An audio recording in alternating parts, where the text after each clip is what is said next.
Bonjour et bienvenue, vous écoutez De l'huile dans les rouages, le podcast de vulgarisation dédié à l'amélioration continue. Je suis Nicolas Frébourg et pour quelques numéros, je vous propose d'écouter la version audio des cafés IQSE, ces rendez-vous hebdomadaires que j'ai la chance d'animer en partenariat avec Heiser et Equaleos. Et pour cette 5e édition, nous recevions Cyriac Bisson, responsable ergonome chez HMT, pour aborder la thématique de démarche d'intégration d'un dispositif d'assistance physique, DAP ou encore exosquelette, pour limiter les TMS ou troubles musculo-squelettiques. Bonne écoute.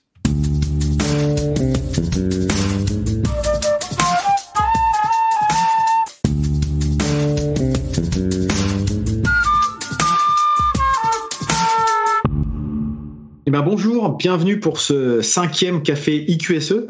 Dans ce café, on va parler de quelque chose d'un petit peu différent. On n'a pas encore abordé ces sujets-là à notre micro, à notre antenne, on peut dire, en parlant un peu à l'ancienne, puisqu'on va parler d'ergonomie et de thèmes un peu plus, je dirais, technologiques qui sont les exosquelettes. Enfin, on va voir si on rentre dans ce domaine-là. Peut-être que nos invités du jour vont pouvoir un peu préciser ces sujets-là, parce que c'est vrai que c'est des sujets dont on entend un peu parler dans la presse plus ou moins spécialisée, des fois traités peut-être un petit peu de façon superficielle. Et on se rend pas forcément toujours compte de ce que ça peut impliquer dans le quotidien. Quelle est la valeur ajoutée que ça peut apporter? Est-ce que peut y avoir aussi des aspects un peu plus difficiles à prendre en compte? Voilà, donc ça on va l'aborder pendant une quarantaine de minutes avec Cyriac Bisson, donc qui apparaît dans la petite vignette où il s'est écrit Jessica Latella, mais c'est bien lui, de HMT. Et donc, après cette petite introduction, je vais laisser Cyriac se présenter. Et puis, bien sûr, comme d'habitude pour ces cafés, n'hésitez pas à intervenir si vous avez des questions. On est vraiment sous un format café. L'objectif, c'est pas de faire un webinaire en mode en roue libre, etc. Si vous avez des questions, n'attendez pas forcément la fin pour les poser. On pourrait ne pas avoir le temps de les traiter ou vous pourriez les oublier, des choses comme ça. Donc, n'hésitez pas, vous levez la main dans l'outil.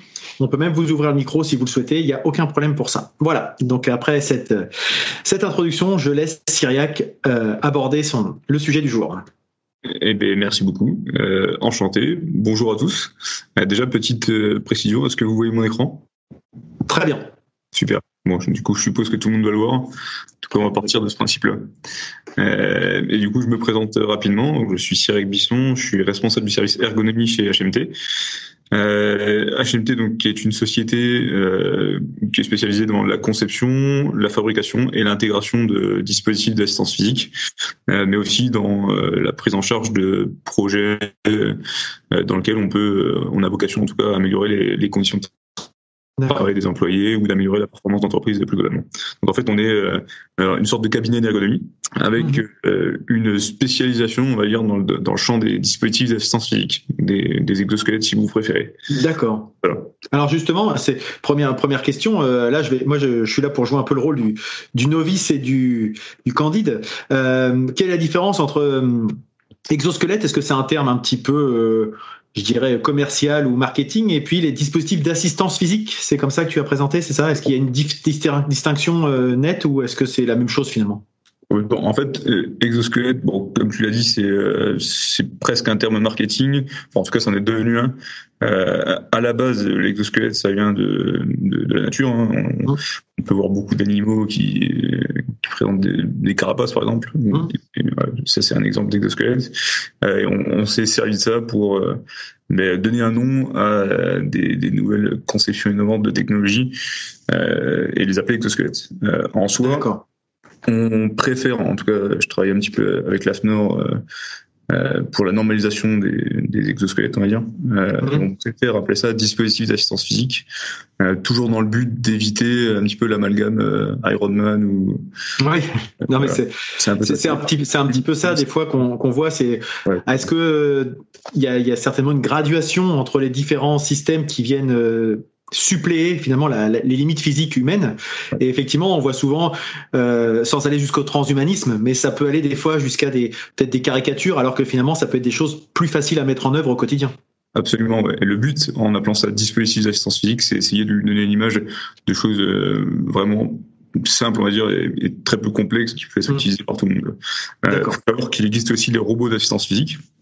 où là on complexifie un petit peu le système puisque il y a une source d'énergie qui n'est pas forcément mécanique, donc avec des moteurs, avec parfois de l'intelligence artificielle, et donc forcément ici on n'est plus que dans l'assistance, on crée aussi une sorte d'énergie, on va dire, et donc on est plus dans on va dire l'augmentation de la performance. Même si c'est pas que ça à proprement parler, mais dans l'idée c'est il y a l'énergie supplémentaire qui est créée. Tandis que sur les dispositifs d'assistance physique, on est sur des dispositifs passifs, donc 100% mécaniques, où finalement il n'y a pas du tout de source d'énergie telle qu'une de batterie ou des moteurs. D'accord. Voilà. Ok, c'est bien, ça pose bien le contexte en fait pour qu'on comprenne un peu les tenants et les aboutissants de ce que ça peut concerner en fait. Voilà, exactement. C'est bon à propos d'HMT, ça. Donc, comme je l'ai dit, on est un cabinet d'ergonomie spécialisé dans l'intégration des dispositifs d'assistance physique qu'on conçoit et qu'on fabrique nous-mêmes en interne à Tarbes. Voilà pour le contexte. Aujourd'hui, je vais vous parler justement de la démarche d'intégration qu'une entreprise devrait en tout cas mettre en place pour intégrer un exosquelette. Et c'est une démarche d'intégration. Enfin, c'est une démarche d'intégration qui peut être on va dire qu'on peut rapporter à d'autres innovations, d'autres technologies. L'idée c'est de réussir à faire accepter une transformation de l'activité à un groupe d'opérateurs sur une activité donnée. Voilà. Donc ce que je vais vous présenter aujourd'hui, ça part d'un cas concret. Donc je vais vous parler des TMS. Forcément, puisque ici, HMT traite beaucoup de demandes qui vont dans ce sens, dans la prévention des TMS. Mais je vais vous parler plus globalement d'ergonomie, puisque je suis ergonome et que je suis largement spécialisé là-dedans. Voilà. D'accord, parfait. Très bien. Alors, le cas concret que je vais vous présenter, c'est un projet sur lequel on a travaillé. Mais je vais commencer avec quelques chiffres, donc pour contextualiser encore une fois, pour introduire. Les TMS aujourd'hui en France, ça représente à peu près, en tout cas c'est les derniers chiffres d'Amélie, 87% des maladies professionnelles en France, encore une fois. Ça représente 22 millions de journées de travail qui sont perdues chaque année. Ça parle, ouais. C'est conséquent. Ça représente par les entreprises, c'est encore une fois énorme.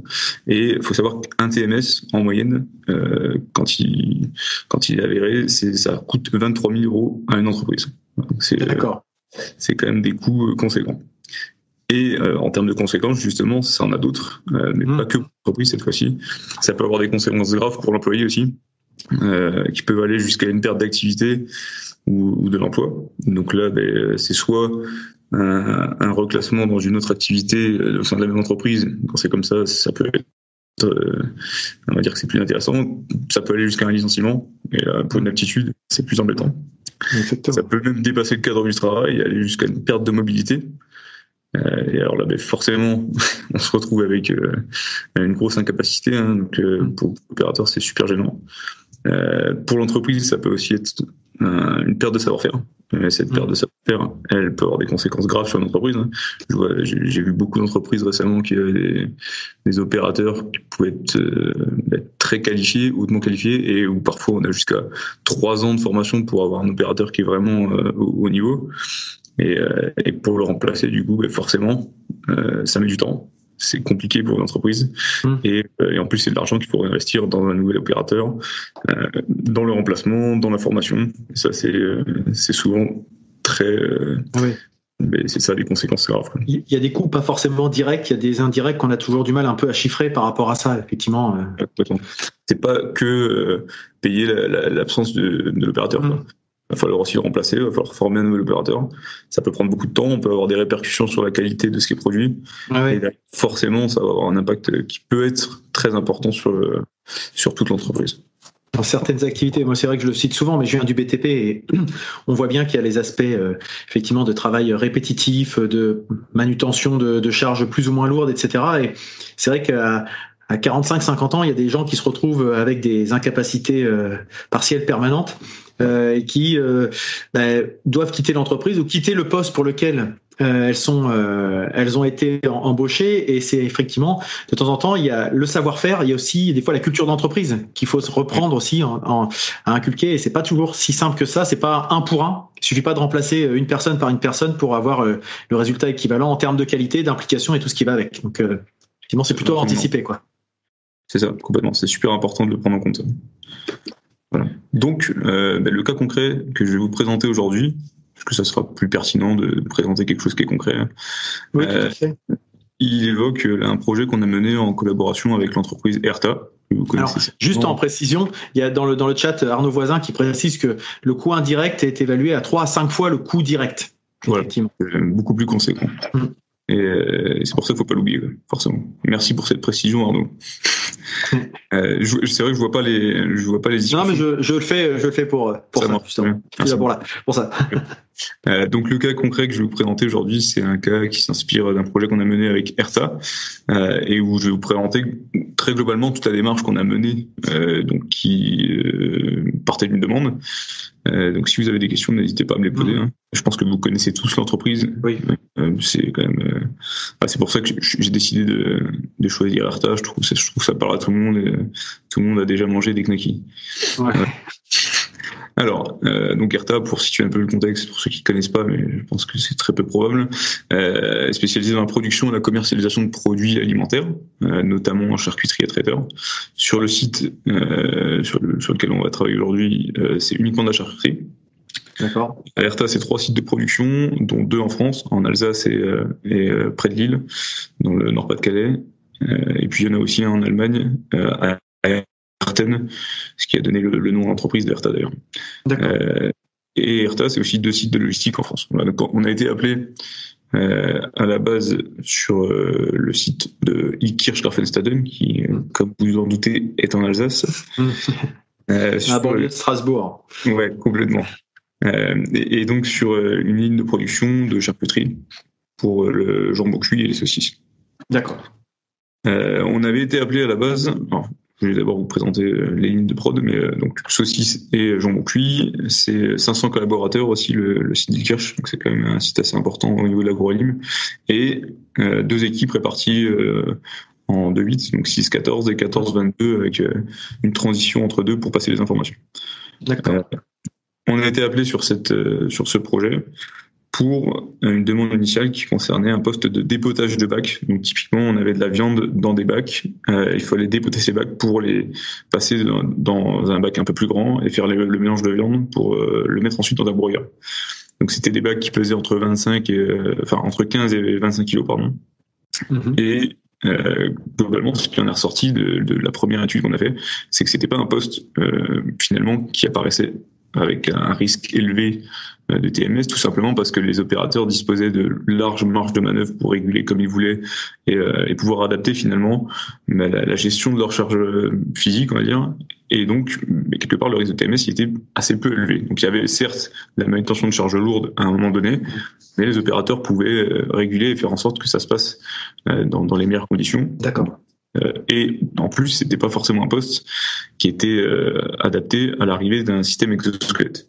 Voilà, donc, en faisant le tour d'entreprise, on s'est rendu compte avec donc l'ergonome interne chez Erta qu'il y avait un poste qui était beaucoup plus adapté effectivement à l'arrivée d'un exosquelette potentiellement, et qu'en plus ils n'avaient pas de solution. Ça faisait des années qu'ils travaillaient sur le poste et qu'il n'y avait rien à faire. Ils étaient un peu bloqués là-dessus. Voilà. En plus de ça, c'était un poste où il y avait très peu de marge de manœuvre pour l'opérateur, où il était cadencé par une machine et où là pour le coup les gestes étaient très très répétitifs. Et donc forcément, on avait un risque de tendinite, etc. Enfin. Exactement, voire même de rupture. J'en parlerai après. Ouais, d'accord. Voilà. Donc, ce qu'on a fait, c'est qu'on a lancé un diagnostic sur cette activité. Pourquoi un diagnostic ? Pour analyser l'activité de manière à comprendre vraiment dans toute sa complexité cette activité. Donc, c'est-à-dire les déterminants de l'activité, qu'ils soient physiques, qu'ils soient psychosociaux, qu'ils soient organisationnels ou cognitifs. Je ne sais pas si vous connaissez la différence entre les psychosociaux et on va dire les déterminants cognitifs. Ça peut être bien de le préciser. J'ai plus une tendance à distinguer les deux, mais on va voir le détail. Complètement. En ergonomie, c'est assez important. Le psychosocial, c'est plutôt ce qui va concerner le rapport à l'autre, les humeurs, les émotions, tandis que le cognitif, c'est tout ce qui va concerner le fonctionnement du cerveau proprement parlé. Donc, typiquement, des prises d'informations visuelles, de la mémorisation, de la verbalisation. D'accord. Tout ça, c'est des choses où le cerveau a besoin de fonctionner. Et donc la charge cognitive, dont on parle assez souvent, c'est quelque chose qui peut engendrer beaucoup de stress, notamment à cause de faibles marges de manœuvre, par exemple, ou de facteurs organisationnels. Et donc, ce stress, il peut lui-même engendrer derrière des TMS. Donc, c'est pour ça qu'il faut le prendre en compte, c'est super important. C'est très important, effectivement, parce que au premier abord, quand on pense TMS, on pense le premier facteur, qui est le risque physique, pensant qu'il faut s'attaquer à ce sujet-là pour régler les problèmes. Mais en fait, effectivement, c'en est qu'un parmi tant d'autres. Et si on n'a pas réglé le reste, on sera attaqué qu'à un symptôme peut-être, et peut-être pas la cause, quoi. C'est un peu le... Oui, absolument. Et donc, c'est pour ça qu'une démarche de prévention des TMS qui est bien faite, elle s'intéresse à tous les facteurs sans en prioriser un, quoi. Et c'est super important parce que en s'attardant qu'à des facteurs physiques, on risque de passer à côté de ce qui est vraiment l'activité réelle et de proposer des pistes d'amélioration qui soient soit utopiques, soit absolument impossibles à mettre en place, ou parfois pas du tout acceptées par les opérateurs puisque ça correspondra pas à l'activité réelle. Donc ça, c'est super important et c'est, on va dire, la base de la démarche ergonomique, c'est de s'intéresser à tous les facteurs et tous les déterminants d'activité. Alors il y a une question dans le chat. Alors hop là, c'est pas affiché, d'Arnaud. Est-ce que la charge mentale, c'est le psycho plus le cognitif? Alors la charge mentale, elle fait effectivement référence au psycho dans le sens où la gestion de l'humeur ou d'une relation avec un manager, par exemple, c'est des choses qui peuvent augmenter la charge mentale. Donc, effectivement, on peut dire que la charge mentale, c'est quelque chose qui fait référence à des facteurs psychosociaux, mais aussi à des facteurs cognitifs. D'accord. Voilà. Donc, je reviens à mon diagnostic. Oui. L'idée de ce diagnostic, c'est aussi d'identifier une liste exhaustive de toutes les situations de travail qu'on pouvait avoir sur l'activité, afin de prévoir ensuite des scénarios qui nous serviront à simuler les potentielles pistes de préconisation, de manière à les vérifier et à les valider ou les invalider. Voilà. C'était les deux objectifs de diagnostic, c'était de comprendre l'activité d'une part, et d'en déterminer des pistes d'amélioration, et puis de connaître une liste exhaustive des situations de travail, de manière à voir ce qu'on va simuler ensuite, pour voir si c'est effectivement intéressant ou pas. D'accord, ouais. Oui, on reste pas que dans la théorie, etc. Il y a quand même dès ce moment-là, on est déjà dans l'anticipation d'une mise en situation, finalement. Complètement. Et c'est ça le propre aussi du démarche ergo, c'est que l'accompagnement, enfin la transformation, il se fait dès le début du projet, et au final, il dure tout au long du projet. Donc, je vous présente très rapidement le fonctionnement de l'entreprise. Donc, on a en tout cas pour la ligne de fabrication des saucisses. Donc, on a une partie réception et stockage où on reçoit la matière première et on la stocke. On a une partie préparation où ici on va avoir des caristes qui préparent les palettes suivant la demande qui est en fabrication. En fabrication, justement, on vient donc mélanger, fabriquer les saucisses. Ensuite, on les conditionne, donc on les met en emballage et on les expédie vers les sites de logistique que je vous ai présentés tout à l'heure. Nous, ce qui va nous intéresser, le poste sur lequel on était appelé et amené à intervenir, c'était le poste de fabrication de Knacky. En tout cas, les postes de fabrication de Knacky. Et où on va retrouver donc une partie brouillage, où ici tout est fait automatiquement quasiment. On a juste à mettre la palette devant et c'est un robot qui fournit donc, la viande principalement qui est broyée. Cette viande, elle va être mélangée à des épices et à de l'eau pour former une pâte. Cette pâte elle est ensuite affinée. Et cette pâte, elle va être passée dans des boyaux par une machine. Et elle va venir s'accrocher tout au long d'un convoyeur ici. Et donc ça nous fait des chapelets de saucisses, d'une centaine de saucisses. Et donc, l'opérateur qui est sur le poste suivant, il va devoir venir chercher une aiguille, l'enfiler dans son chapelet de saucisse et aller accrocher ce chapelet de saucisse soit à 1m80, soit à 1m10 du sol. D'accord, donc comme ça à chaque fois, c'est des alternances. Voilà, exactement, c'est une sur deux. Puis il l'accroche une fois en l'air, une fois en bas. Ça, c'est une cage qui ensuite va être amenée par un convoyeur aérien à rentrer dans un four pour qu'il y ait le fumage qui soit fait. Et quand ça sort du four, il faut le redécrocher, donc même plus dans ce sens pour le mettre dans une machine qui va servir à l'épluchage à la vapeur. Voilà. Est-ce que c'est à peu près compris pour Oui, ok. Donc, ici, ce qui est ressorti de l'activité, je vous passe l'analyse, mais ce qui en est ressorti, c'est plusieurs déterminants qui sont très importants et sur lesquels on va essayer de pouvoir agir de manière à soulager l'opérateur. Donc, un des déterminants, une des exigences très importantes de l'activité, c'est que la quantité de saucisses produites, elle est conséquente. On a des millions de saucisses qui sortent par année, c'est vraiment énorme. Et donc, on a un travail très répétitif puisque l'opérateur est amené à répéter jusqu'à 1100 fois par jour le même geste pour aller accrocher donc son épingle ou sa tige sur la cage. Donc 1100 fois le même. Effectivement, oui. Avec un poids donc qui va varier suivant les saucisses, mais entre 6 kg et 12 kg pour les saucisses les plus lourds. Et donc une sursollicitation au niveau, toujours en plus avec le même groupe musculaire, donc au niveau de la flexion de l'épaule. Ici, il y a un risque pour la santé de l'opérateur, ce qu'on disait tout à l'heure, donc des tendinites, ça c'est quand c'est pas trop grave et qu'on peut encore faire quelque chose. Et puis, quand ça commence à frotter un peu plus, on a un risque de rupture de la coiffe. Et là, ça devient très grave parce que soit il faut opérer, soit il faut faire des injections, et ça peut être très gênant pour l'opérateur. Voilà. Avec, comme je disais tout à l'heure, des conséquences parfois même sur la vie privée. Et là, c'est très embêtant. Donc une des pistes d'amélioration qu'on a pu proposer, donc qui est plutôt organisationnelle, celle-ci, c'est donc de commencer à accompagner l'entreprise ERTA sur une mise en place progressive de la polyvalence. Alors c'est compliqué parce que ça fait appel à d'autres aspects, notamment de la formation. Il y a d'autres opérateurs qui n'étaient pas formés sur ce poste-là. Ces opérateurs qui étaient sur ce poste n'étaient pas formés sur d'autres postes. Donc on doit travailler ensemble de façon collaborative à la mise en place d'une polyvalence de manière à varier les activités et donc varier l'utilisation des groupes musculaires. Ouais. C'est souvent quelque chose qui revient dans les pistes d'amélioration, en tout cas que les ergonomes préconisent. C'est beaucoup plus complexe à mettre en œuvre que ce qu'on pense. C'est pas juste on claque des doigts et hop, on peut faire changer les opérateurs de poste. C'est quelque chose qui se fait sur le long terme et où il faut intégrer toute une démarche. Voilà. Et puis, alors ça, c'est plus un passé de sportif qui me dit ça, mais de temps en temps, on se fait mal quelque part. Et ça crée des réactions en chaîne aussi. Ce qu'on peut avoir quand on parle de polyvalence musculaire, c'est qu'effectivement, à toujours solliciter un seul et même, que ça soit articulation ou muscle, on va se faire une douleur et du coup, on va surcompenser d'un autre côté et on va avoir mal finalement. Et c'est toute la chaîne squelettique et musculaire qui part en vrille. Alors, et c'est pas toujours, encore une fois, c'est pour ça que c'est intéressant de pas avoir que le physique, parce que si on comprend pas forcément le contexte, on va avoir mal à un endroit, mais qui est peut-être une conséquence de quelque chose qui est sur autre chose. Donc là, d'où l'intérêt de travailler l'ensemble.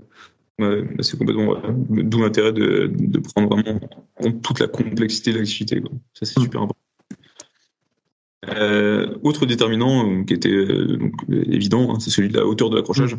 À chaque fois que l'opérateur, donc une fois sur deux en tout cas, que l'opérateur venait accrocher son épingle, il accrochait à 1m80. Donc l'opérateur que vous avez vu en photo juste avant, il était assez grand, il mesurait quand même 1m90. Ouais. Et fallait qu'il vienne accrocher, même à 1m80, c'est super fait. Donc on a une flexion de l'épaule à chaque fois. On a les muscles deltoïdes et sous-épineux notamment, qui sont sursollicités. Et au bout d'un moment, à force de frotter sur une petite partie osseuse qu'on appelle l'acromion, il y a un risque de déchirure qui est conséquent. Donc ça, ajouté au fait que la cadence, elle est gérée uniquement par la machine, puisque l'opérateur peut pas arrêter la machine, et donc il a très peu de marge de manœuvre sur la régulation de son activité. Il est obligé de se contraindre à respecter la cadence de la machine. Et derrière, on a un risque de TMS qui est encore plus grand, puisqu'on a une sorte de stress qui peut être engendré, et derrière, c'est hyper compliqué pour l'opérateur de gérer. On est à l'inverse des principes généraux de prévention là, dans ce cadre-là. C'est adaptation de l'homme au travail et pas l'inverse. Là, c'est exactement ça. Là, c'est des chaînes de production d'agroalim qui datent des années 70. Et à l'époque, c'est vrai que c'était pas forcément pris en compte. Donc, le but, c'était la productivité au maximum et la rentabilité. Là, on se rend compte maintenant que ça casse de l'opérateur et qu'ils sont incapables de garder plus de 2-3 ans les opérateurs. Ah oui. Donc c'est forcément très complexe. Donc et là, on voit effectivement l'aspect organisationnel qui entre forcément en compte dans ce cadre-là, parce qu'on ne se limite pas uniquement à une chaîne, à un endroit, c'est toute une organisation et un fonctionnement qu'il y a à revoir dans ces cas-là. Complètement. Donc effectivement, ce qu'on avait proposé à l'époque en travaillant avec l'ergonome de chez Airtas, c'est de prévoir une reconception totale de l'environnement, des machines, mais le gros problème, c'est que ça faisait rentrer dans des budgets qui étaient absolument impossibles à respecter. Et donc c'était impossible, puisqu'en fait, il fallait rien que repenser la conception du four pour le fumage en soi. Et ça, c'était un projet à plusieurs millions d'euros. Donc derrière, ça, c'était pas envisageable. Et on en vient justement à la solution qui, on va dire, doit être la dernière des solutions. Ça, j'ai toujours tendance à insister là-dessus. Ce qui est super important, c'est de se dire que on vient assister l'opérateur. Ok, pourquoi pas, mais il faut que ça soit dans le dernier des cas possibles et en ayant étudié tout ce qui était faisable à l'avance. Donc ici, on vient assister l'opérateur en soulageant le poids de ses bras à chaque fois qu'il y a une flexion d'épaule. La qualité du fumage.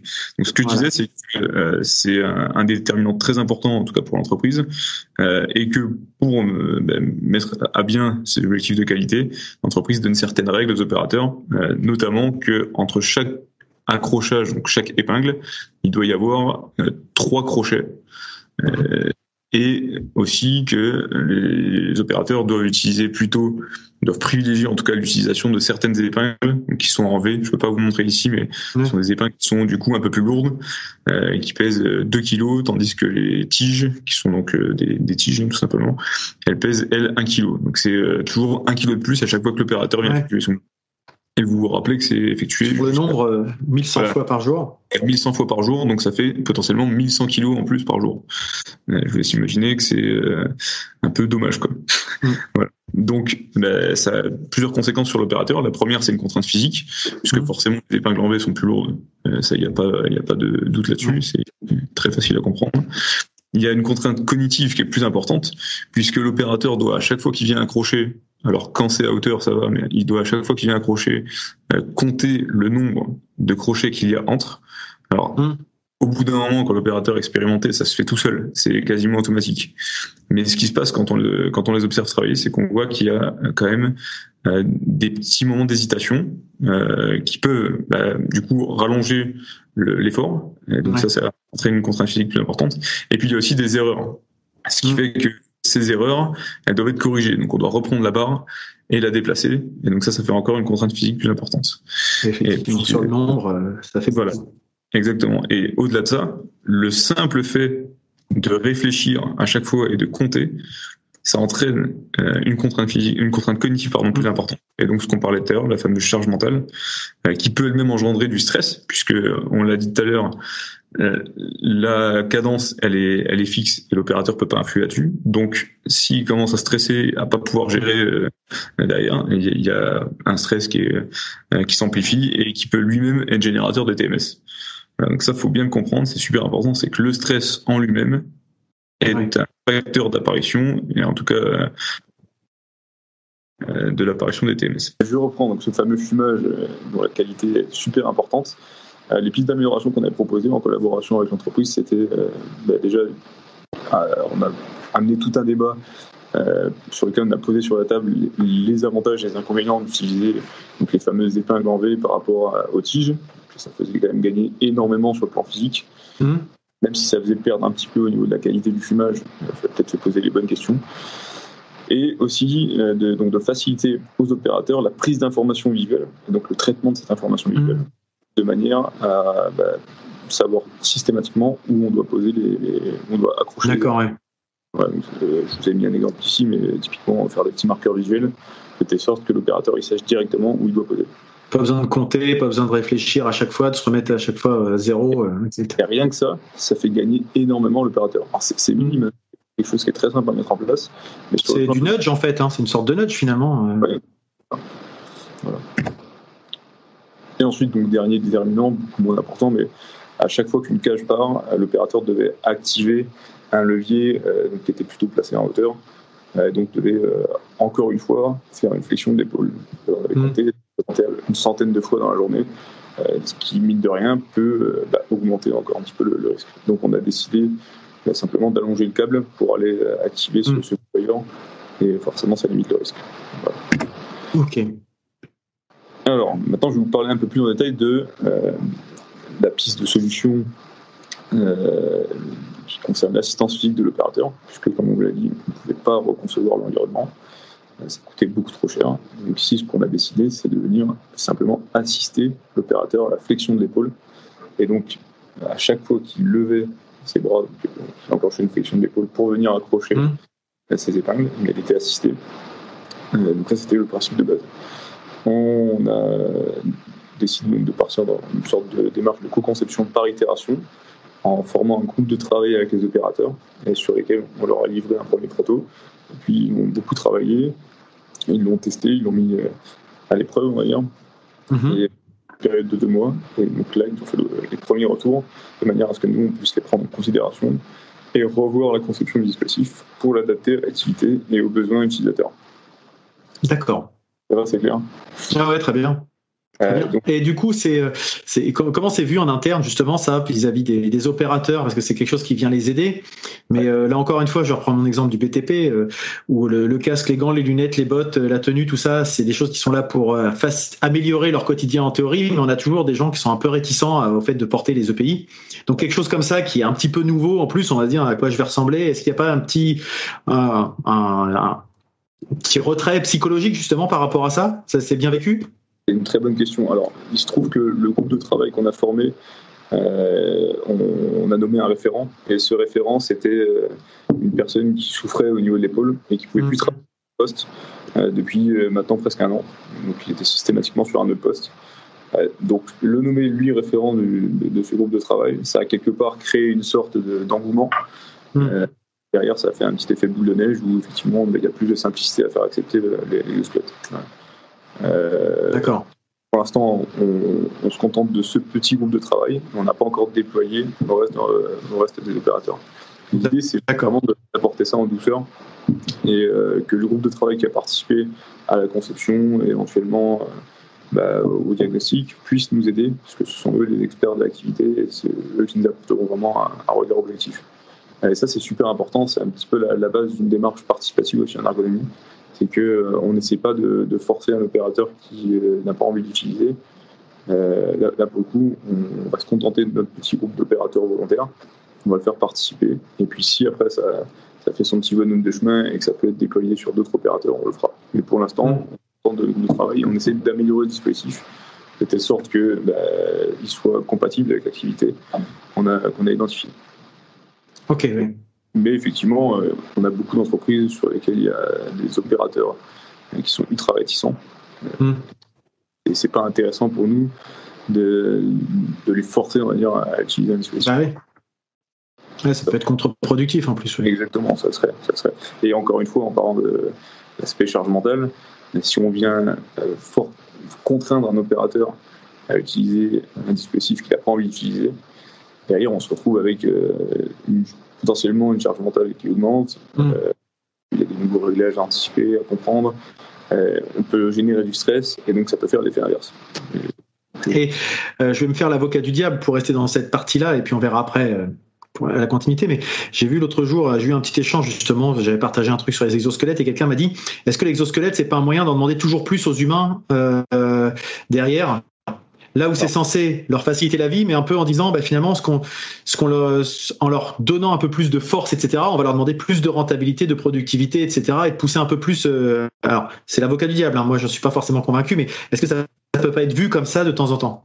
Alors, c'est une question super intéressante et malheureusement, j'ai envie de dire que c'est encore perçu comme ça par certaines entreprises. On vient essayer d'acquérir un exosquelette parce qu'on a un projet d'augmentation de la productivité. Et nous, ce qu'on cherche à faire, c'est justement essayer d'analyser ces demandes, de les reformuler avec les prospects qu'on a, donc les demandes qu'on reçoit, de manière à s'assurer que le projet, il n'est pas d'augmenter la prod derrière. Pour une raison très simple, c'est que si on vient assister d'un côté l'opérateur et que de l'autre côté on leur demande de faire plus, ça n'a aucun intérêt. Donc l'idée ici d'un dispositif d'assistance physique, c'est uniquement d'assister physiquement. Et en aucun cas pour augmenter la productivité ou pour supprimer un opérateur. L'objectif, c'est uniquement de le soulager pour diminuer le risque de TMS. Il faut en tout cas surtout pas que ça soit dans un objectif d'augmentation de la productivité. Parce que sinon, on va droit dans le mur et ça risque d'être très mal perçu, effectivement. Et alors là, pour l'opérateur, il n'y aura pas mieux, je pense. Après, il faut que ce soit le cas dans la partie ergonomie, mais il faut que ce soit le cas un petit peu dans tous les dispositifs liés à la prévention des risques. Il faut pas non plus avoir l'optique de se dire, je vais leur acheter des protections auditives comme ce qu'on a pu avoir la dernière fois, pour qu'ils puissent mieux communiquer, mais c'est se dire, en avant-première, ça va être de vraiment de pas pouvoir leur en demander plus et de pas voir forcément toujours le négatif et de vraiment essayer pour les accompagner et les aider au quotidien. Donc ça peut se dupliquer dans vraiment tous les secteurs. Bien sûr. Ouais, complètement. Absolument. Voilà. Alors, je vais reprendre un petit peu ce que je viens de dire, mais on a monté un groupe de travail avec des opérateurs volontaires. Ça, c'est super important de le comprendre. Au début, donc, au lancement de notre projet, on a présenté et on a informé et formé les opérateurs parce que c'était un exosquelette. On a balayé toutes les idées reçues de telle sorte à ce que on n'ait plus de questions à l'issue de cette réunion. C'est exactement ce que dit justement Cécile dans le chat, l'importance de la communication avec les opérateurs utilisateurs, qu'on n'ait pas l'impression que ça soit des choses qui se marchent en parallèle, sans lien, etc. quoi. Alors c'est super important pour nous en tant qu'intégrateurs, mais aussi pour l'entreprise dans laquelle il va y avoir un projet qui va être lancé, d'informer les opérateurs sur le rôle de cette démarche, sur le rôle qu'ils auront à jouer aussi dans cette démarche. Ici, donc c'était une réunion qui était centrée sur les dispositifs d'assistance physique. Du coup, on a informé tout le monde sur ce que c'était, sur, par exemple, on voit des exemples d'idées reçues en dessous, mais le fait que les exosquelettes soient considérés tous comme des robots, ou le fait que les exosquelettes soient faits pour porter des charges lourdes, tout ça, on l'a balayé, on a échangé beaucoup avec les opérateurs de manière à les informer. Ça, c'est vraiment important. C'est partie intégrante de la démarche. Okay.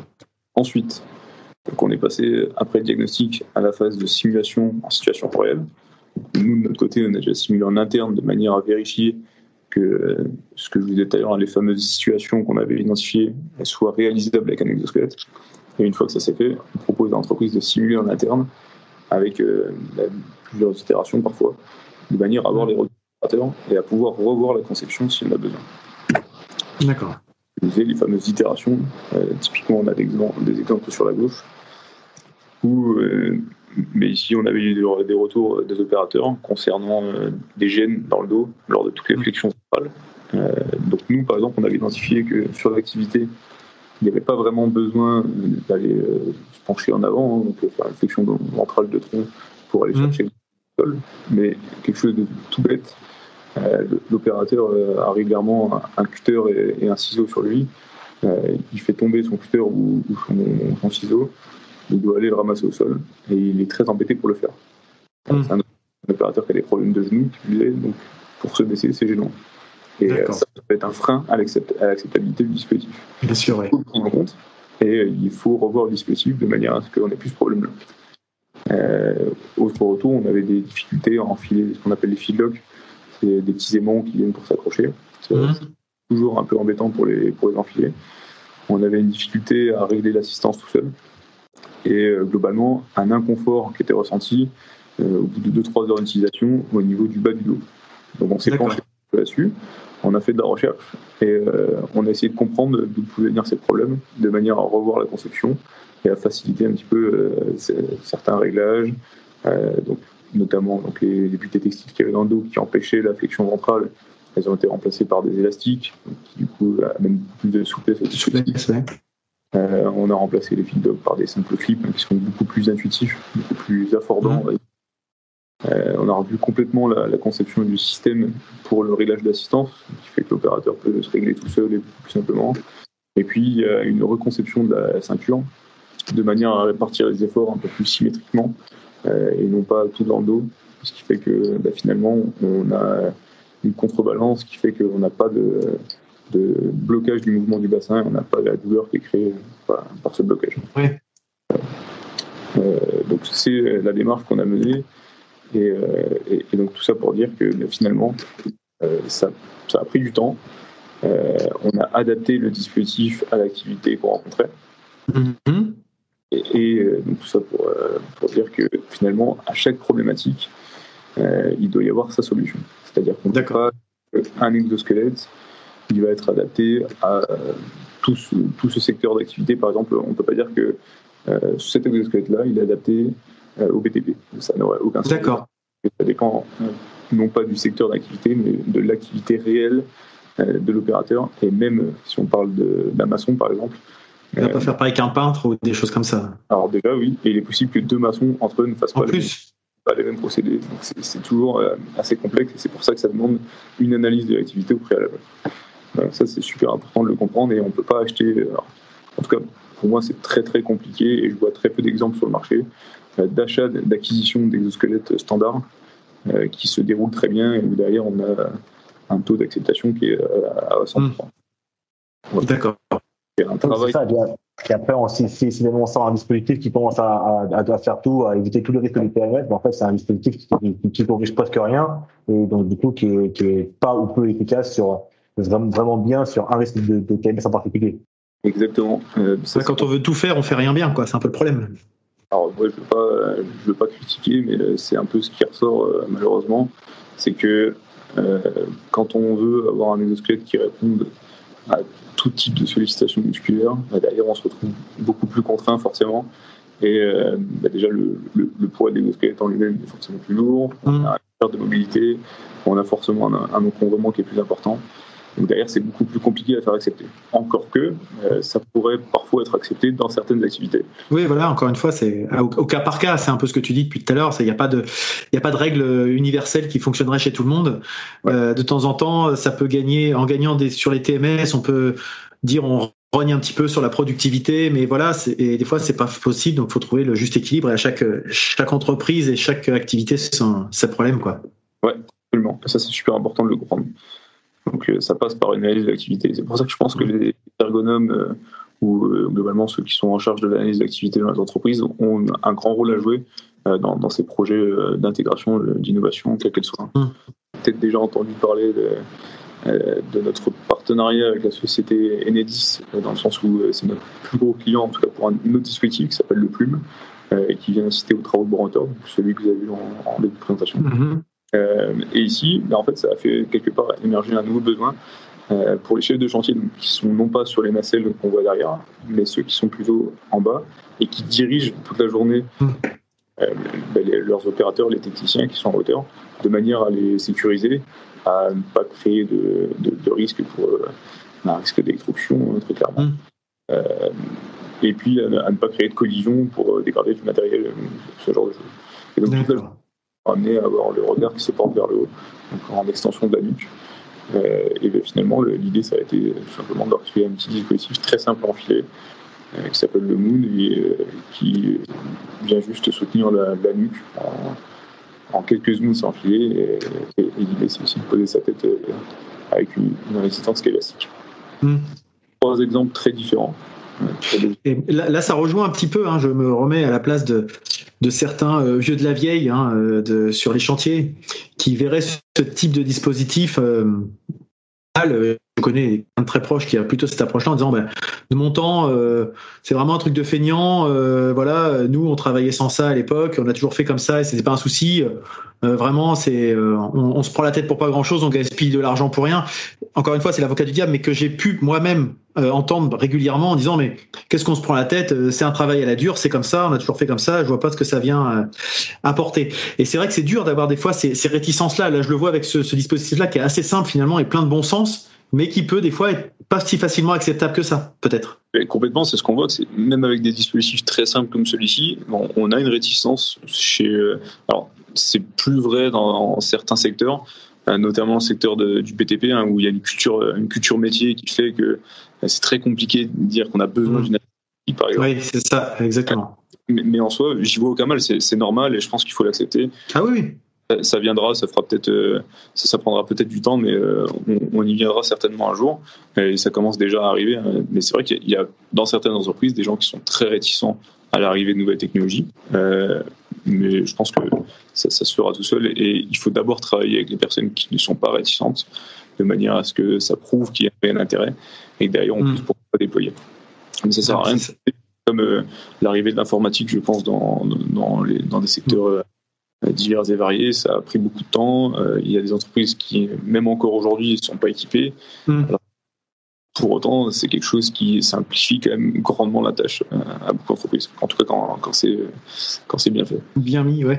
Mais ça rejoint, enfin, ce que tu disais tout à l'heure, c'est faut trouver les bons leviers en interne qui peuvent servir effectivement de propagateurs de bonnes paroles entre guillemets, hein, sans faire d'évangélisme ou quoi que ce soit, mais c'est de dire des gens qui sont là pour être à la fois légitimes et en même temps capables d'accepter le changement, parce qu'effectivement, quand on passe par ces points d'accroche, ça aide plus que quand on a quelqu'un, on dit ouais mais de toute façon lui on s'en fout, on l'écoute pas, ou il fait ses trucs dans son coin, et ça aide vraiment à l'application, quoi. Ça c'est sûr. Et puis tu sais Nicolas, on a beaucoup d'ergonomes aussi dans la communauté, on se connaît presque tous en France, on n'est pas nombreux. Beaucoup d'ergonomes contre l'arrivée de ces dispositifs d'assistance physique, ça fait toujours un peu peur. Alors, il peut y avoir plusieurs raisons, soit parce qu'elles ne sont pas forcément bien informées, elles sont encore sur des dispositifs qui ont 3-4 ans et qui pesaient plus de 7 kilos, forcément c'était gênant. Et si elles ne sont pas au courant, c'est normal. Mais par contre, on a aussi ceux qui sont pertinemment tout le temps réticents, hein, et auquel cas, on n'a pas envie on n'a aucun intérêt à aller combattre cette réticence. On va simplement essayer de travailler avec les personnes qui ne sont pas réticents et puis de le faire accepter tout doucement, et ça se fera tout seul. Hein. On n'a pas besoin de forcer. En tout cas, je suis convaincu qu'il y a un intérêt du point de vue de la santé sur ce type de dispositif. Ça fait 4 ans qu'on travaille dessus. Et globalement, ce qu'on peut voir, c'est qu'il y a de moins en moins de personnes qui sont réticentes. Mais qu'on combat toujours cette idée, comme je le disais au début, d'Ironman, donc de dispositifs encombrants qui vont peser 8 kilos et qui vont permettre d'augmenter la force. Non, on n'est pas du tout là. L'idée est vraiment de soulager un mouvement donné. Et pour ça passe par l'analyse de l'activité. C'est super important. Ce qu'on a vu tout à l'heure, ouais. La potentielle adaptation des dispositifs. Voilà. Alors, il y a Arnaud qui, dans le chat, met une question sur le fait pose la question sur est-ce que le modèle utilisé chez Erta est différent des autres au niveau du matériau, notamment sur des aspects de respect d'hygiène en laboratoire alimentaire. Effectivement, on pense bien que du matériel qui va être sur un chantier ou en extérieur va peut-être pas avoir les mêmes exigences de physico-chimiques que dans un laboratoire alimentaire qui va être plus scruté par rapport à des agents pathogènes, par exemple, ou des choses comme ça. Absolument, c'est une très bonne question. Et c'est aussi pour ça qu'on met en place des projets et qu'on ne vend pas juste les produits standards comme ça. À chaque fin de phase de diagnostic, on co-rédige, on va dire, avec la société, qui est notre client, un cahier des charges. Et dans ce cahier des charges, effectivement, il apparaissait chez Erta, pour le coup, le respect de la norme. Alors, j'ai plus exactement le nom de la norme, mais enfin, c'était la norme l'agroalim et qui s'applique à tout le matériel qu'ils font rentrer eux dans leur zone propre. Donc effectivement, on a dû se plier à certaines contraintes, notamment en matière de choix du textile ou de choix de certains matériaux, ou même de conception parfois, parce qu'il ne faut pas qu'il y ait d'orifice ou ce genre de choses, de manière à ce que ça puisse rentrer en zone propre chez Erta. D'accord. Donc effectivement, c'est pris en compte. Et puis une autre question de Cécile, est-ce que le déploiement est plus simple lorsque l'entreprise est dans une démarche RSE ou ISO 26001, ou dans le cas où finalement on prend en compte plus les parties intéressées finalement de l'entreprise, où les gens sont plus impliqués dans ce type de décision, où finalement il n'y a pas de règles? Alors, je dirais à première vue qu'il n'y a pas de règles, par les nombreuses expériences qu'on a maintenant depuis 4 ans, il n'y a pas de formule magique. Mais en tout cas, on a quand même un taux d'acceptabilité de la part des opérateurs qui est beaucoup plus élevé quand on a une démarche qui est bien structurée, que nous on a accompagnée, plutôt que... Alors, souvent, malheureusement, encore une fois, je veux critiquer personne, mais on a beaucoup de retours d'entreprises qui ont déjà essayé des exosquelettes, juste en les louant ou en les achetant. Ça ne pas. Mais derrière, on leur demande, mais quelle démarche vous avez essayé de mettre en place? Est-ce que vous avez accompagné... est-ce que vous avez été accompagné aussi? Est-ce que vous avez accompagné les opérateurs dans la démarche de réflexion? Est-ce que derrière il y avait des possibilités d'aménagement du poste?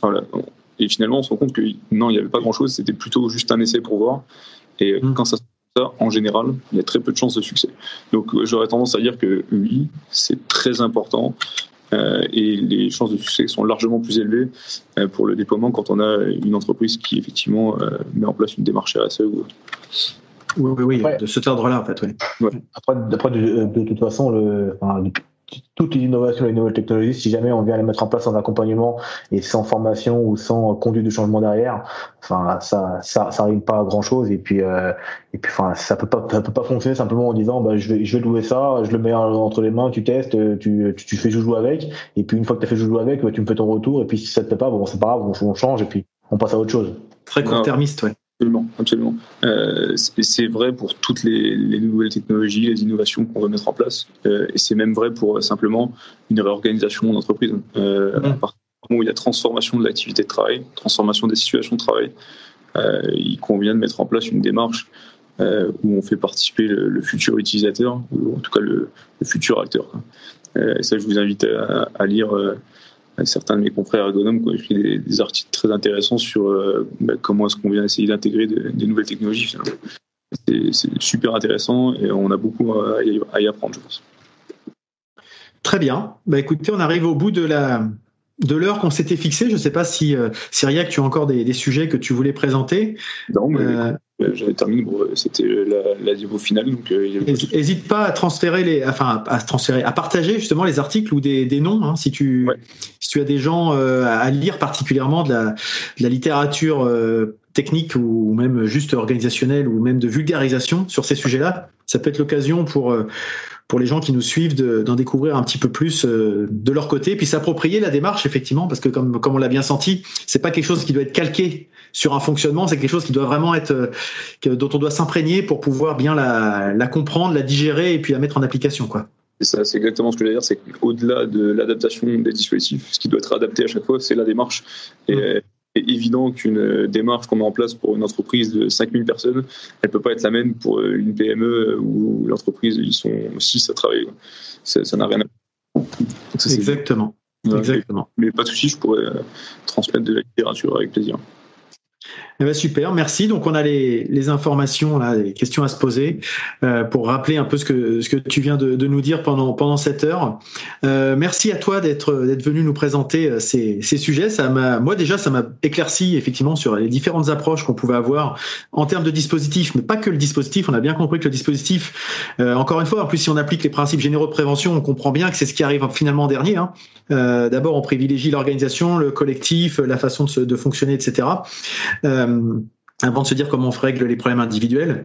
Et puis, effectivement, ça permet de mieux comprendre les différentes problématiques et cas concrets qu'on peut rencontrer. C'est effectivement, ça peut s'appliquer dans divers domaines. Donc, on mettra les liens certainement sous la vidéo YouTube que Florian partagera dans le courant de la semaine pour retrouver les différentes références, et puis on le partagera sur les réseaux sociaux pour celles et ceux qui veulent le regarder en différé. N'hésitez pas à le partager autour de vous si vous avez trouvé que c'était suffisamment intéressant et que des gens n'ont pas pu les suivre. Vous êtes les meilleurs porte-parole, donc n'hésitez pas, vous qui avez suivi, à le diffuser. Et puis on se retrouve nous la semaine prochaine. Merci beaucoup. Bonne fin de journée à tout le monde. Merci Cyriac. Merci à vous de m'avoir invité. Merci aux auditeurs. Bonne journée, à bientôt. Merci à vous aussi, au revoir. Bonne journée. J'espère que ce format vous a plu. N'oubliez pas que vous pouvez le visionner en vidéo sur YouTube, sur la chaîne Heiser, mais également sur la chaîne De l'huile dans les rouages. J'ai créé une playlist qui liste justement toutes ces interventions. N'hésitez pas à échanger avec notre invité, mais aussi avec Florian Ruhen de Heiser, avec Damien Perruchot d'Equaleos ou avec moi-même, Nicolas Frébourg de l'huile dans les rouages, si vous voulez approfondir des sujets ou pour toute autre question ou sujet que vous souhaiteriez aborder. Si ce format vous a plu, je vous invite bien sûr à en parler autour de vous, puisque le partage et le bouche à oreille sont les meilleurs moyens de promotion. Il me reste à vous souhaiter de passer une très bonne journée, et je vous dis à bientôt.